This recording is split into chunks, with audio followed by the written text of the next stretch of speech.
All right, welcome back to the channel, everyone. If you didn't catch my video yesterday, it seems that the suspect that assassinated Charlie Kirk has been caught. So yeah, I've got a video from ABC News. We're going to check that out, and I'm going to give my commentary on what's going on. So let's get to it. We got him. Utah's governor finally announcing those words our country was waiting for. Good afternoon, everyone. I'm Kira Phillips. The three-day manhunt for Charlie Kirk, suspected killer, comes to an end. The suspect identified as 22-year-old Tyler Robinson. Officials. 22 years old, Tyler Robinson. Like I said yesterday on my previous video, I would assume that this young man was probably upset about something what Charlie Kirk said and his point of views of what he spoke on, because Charlie Kirk was really a very polarizing individual. There were some things I agreed, and there were some things I didn't agree on what he talked about.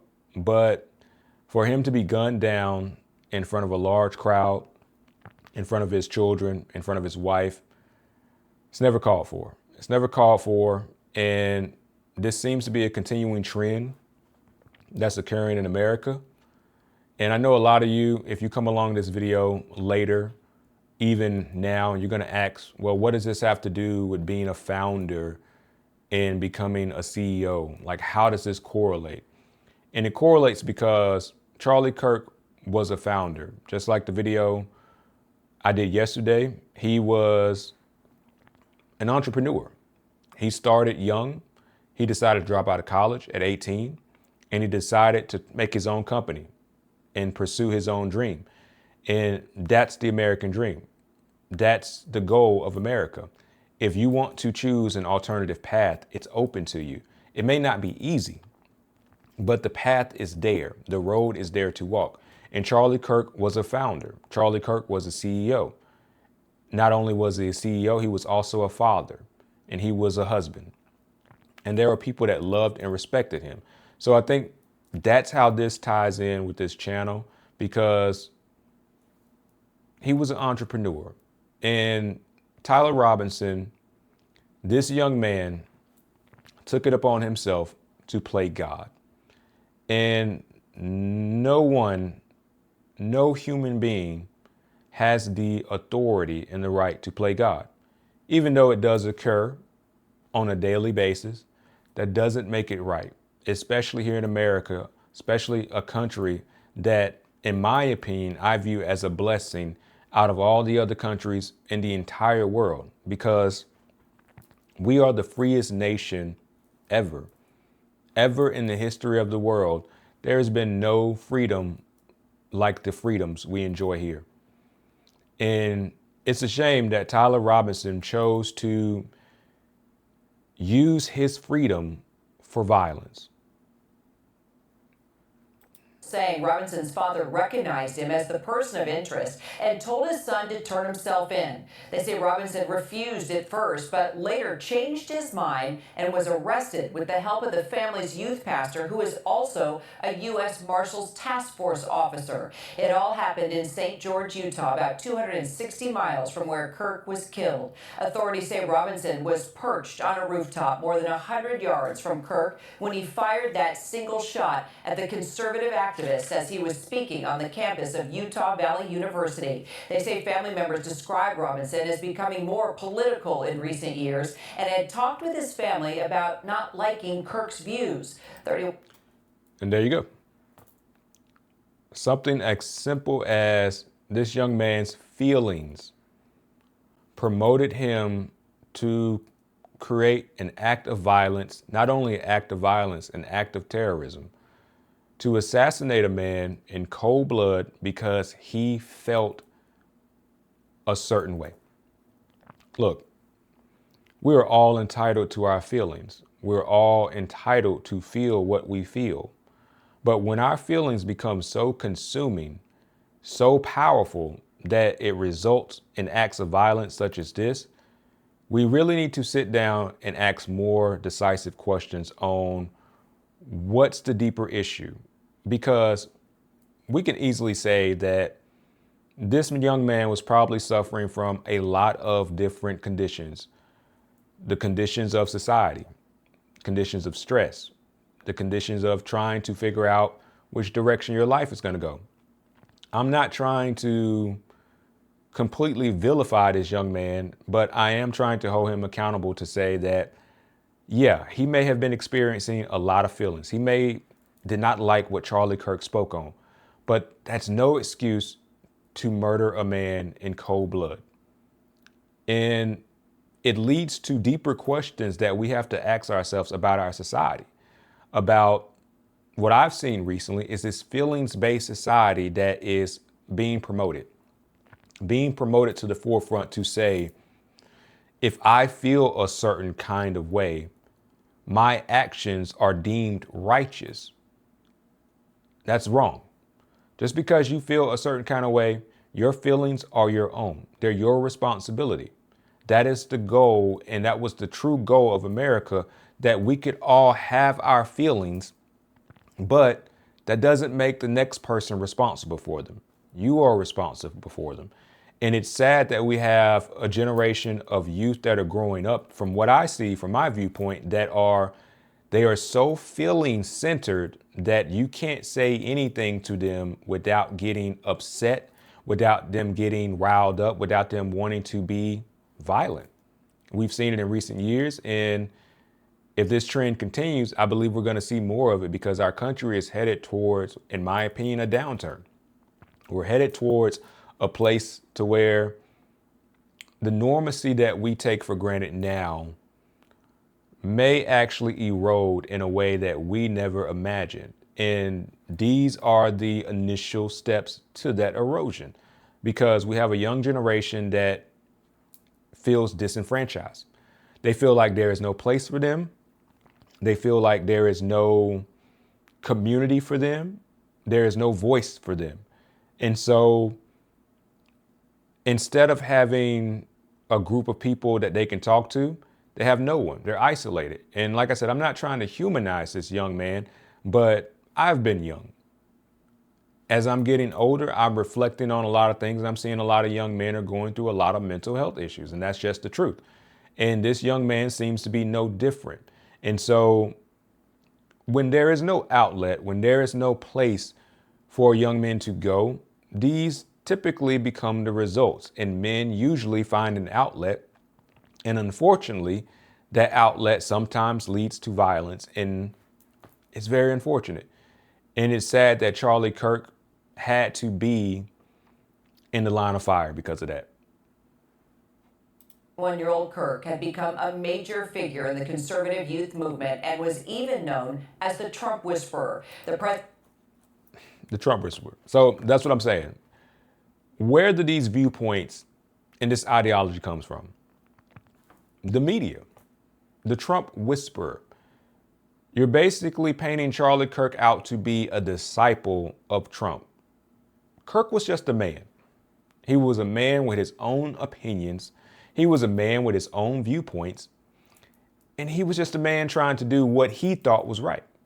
And that's fine, because that's America. You have the ability to do what you think is right and what you feel is best for your life. And so I have to tell the media really needs to take accountability for how they present things, because if you've noticed recently in most of the media, it's always two different sides. It's either Fox or it's either ABC, and each side are polarizing, and they pick their own narratives, and they always are infighting against each other or fighting against each other. And so if you're consuming a lot of this mainstream media, your brain is being warped. Just like I said the other day, your brain is being warped to believe a narrative that they want you to believe. And couple that with the pressures of society, couple that with the feeling of being isolated and disfranchised, it's easy to radicalize people. And that's what we're seeing, the Trump Whisperer. If you have a negative viewpoint on Trump, then of course, things like that, painting this man, Charlie Kirk, in a way of saying he was the Trump Whisperer, he was his disciple, his prophet, spreading his ideology all across the land. Then if you're already frustrated, hearing that is going to make you angry. If you already don't have a stake in life, 22 years old, hearing that is going to push you to violence. And I think that's what happened to Tyler. And I'm not trying, like I said, once again, because everybody gets on here and on this platform, and the first thing they want to do is, he's the enemy, he's the bad guy. Look, people, there are no enemies. There are people that go through things. There are people that are pushed across their limit. And that's life every single day. People are people.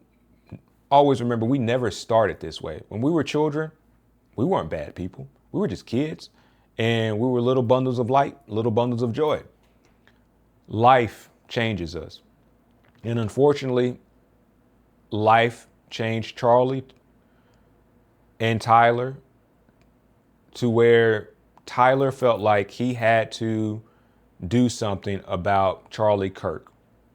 And that's very sad and disappointing. But it's also due to the media and this vitriol they spread, this hate that they spread, this propaganda, this unconscious pushing of trying to divide people, divide communities, divide race, skin color, whatever it may be. It's all division. And it needs to stop, because if it doesn't, the worse things become in this country, because we have a hurdle to overcome in this country coming up. If they're not checked, this is going to become the norm. Oh, you don't like what somebody said? Let's go make a plan to get rid of them. I don't like what this person said. Let's go make a plan to get rid of them. Where are we headed? Are we headed towards the purge? Is this something that the government wants? Because Lord knows we made a lot of purge movies and people even liked them. They liked them a lot. So can people be radicalized to the point to where you just want to go off people? I think so. Because if you keep listening to media like this, yeah, you can. And that's what happened to Tyler. Tyler basically got consumed by a message that shouldn't have been a message in the first place.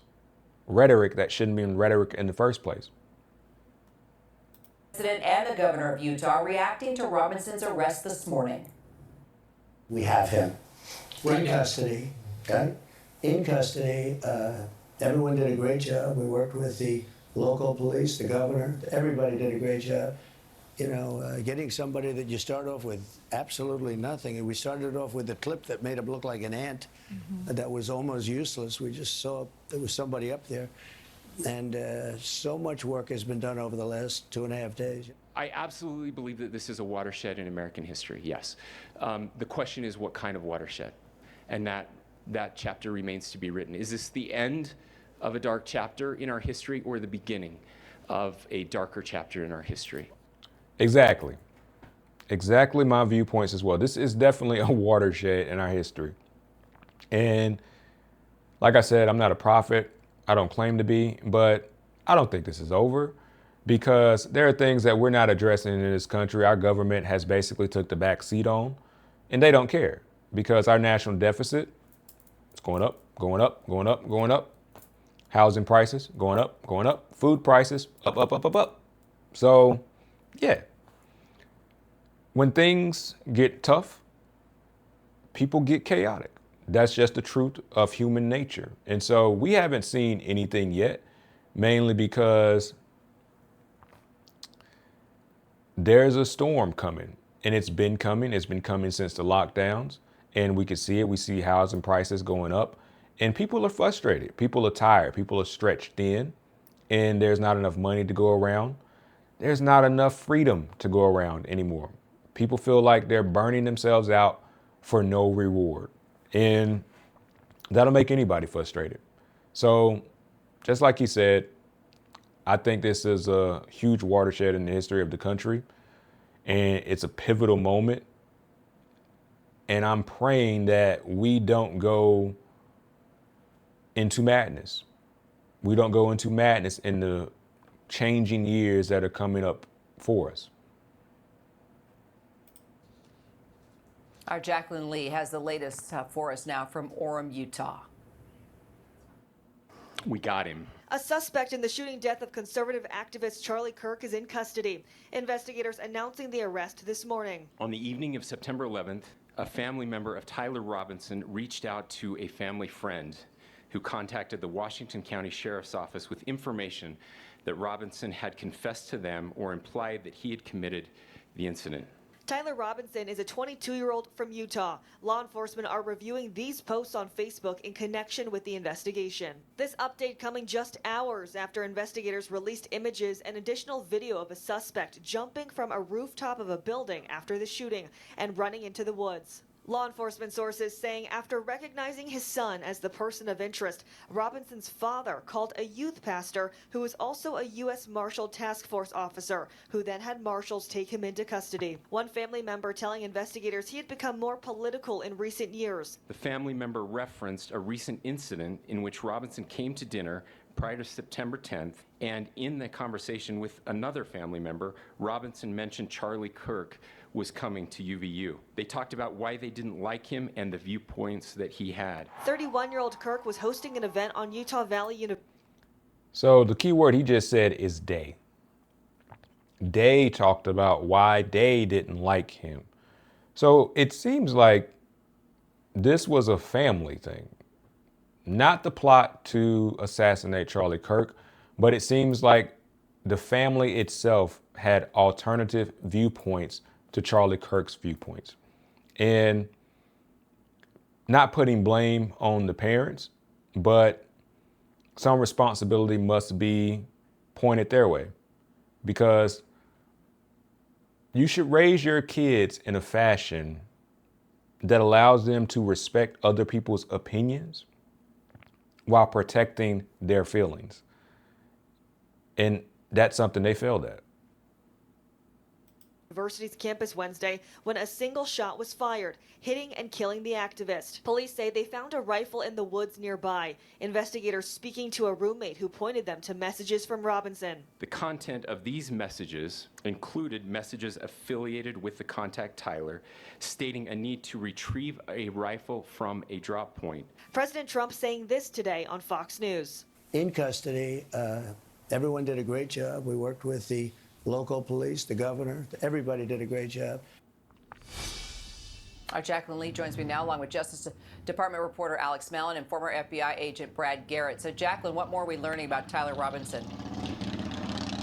Kira, two people told ABC News that he was enrolled in Dixie Technical College here in Utah, where he was working to become an electrician. And other friends have told us that he was very gifted intellectually, and they never would have imagined that he would potentially be involved in something like this. And one friend telling ABC News that he never spoke about politics really, that he was friendly, but he did keep to himself. But of course, we also heard from officials that he became more political in the last few years, you know, speaking to family members. They say that he was full of hate. So, you know, investigators are really going to be focused on figuring out what exactly shifted for him if he is found guilty of committing this shooting, and what was the real motivation behind it, Kira? Well, Alex, the president is already calling for Tyler Robinson to get the death penalty. Could his comments actually complicate the prosecution? Well, potentially, but remember, we did hear Governor Spencer Cox in a previous press conference intimate that he would also be seeking the death penalty for whenever they did catch their suspect in this case. I think more problematic potentially were President Trump's comments to Fox News saying that he wants a more speedy trial for Tyler Robinson. And once again, the media is back to President Trump. President Trump seems like the enemy number one. It seems like it's always been the enemy number one for the Democrats, and nothing's changed. This is about this man here. This is about Charlie Kirk. This is about Tyler Robinson. In some kind of way, it always returns to President Trump. And that's the rhetoric I'm talking about. That's the hyper focus of the media. It's not about who died. It's not about who did the killing. It's always about this person is bad. And if we continue to go down that road, and if the media is allowed to continue to go down that road, what good is going to come from it? we actively have a media now that is sowing dissent amongst its own populace. That makes them not our friend. Each side, it doesn't matter if it's Fox News, it doesn't matter if it's ABC. They're warping our brains. They're warping our outlook, and they're stealing our future because of this. And so you can say, oh, but Trump is a bad guy. He did X, Y, and Z, X, Y, and Z, and this. What president has been a good person? Let's be completely honest. What president has effectively created change in this country? None. Since 1971, the national deficit has continually risen year after year after year, while wages have continually stayed stagnant. There's been no progress in this country. And the media has distracted us from that progress. The media has basically wrapped us inside of their own delusion and their own illusion to basically tell us everything is fine. It's this side's fault. It's that side's fault. Hate them. No, you hate them. You hate them. No, let's hate them. While we continue to run like little rats on the little spindle. So I'm going to stop the video right here because we don't know much else. We don't know why Tyler did it, but I gave my inputs on why I think Tyler did it because he's a young man in this country. He's disenfranchised. He doesn't feel like there's a future, possibly. And instead of having an outlet, a positive outlet to actually point towards, he pointed a gun at Charlie Kirk.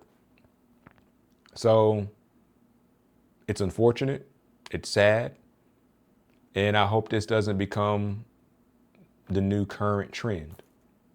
But anyway, if you agree, disagree, leave it in the comments. So like, subscribe, hit the share button, hit the notification button, and I'll catch you guys later. Peace.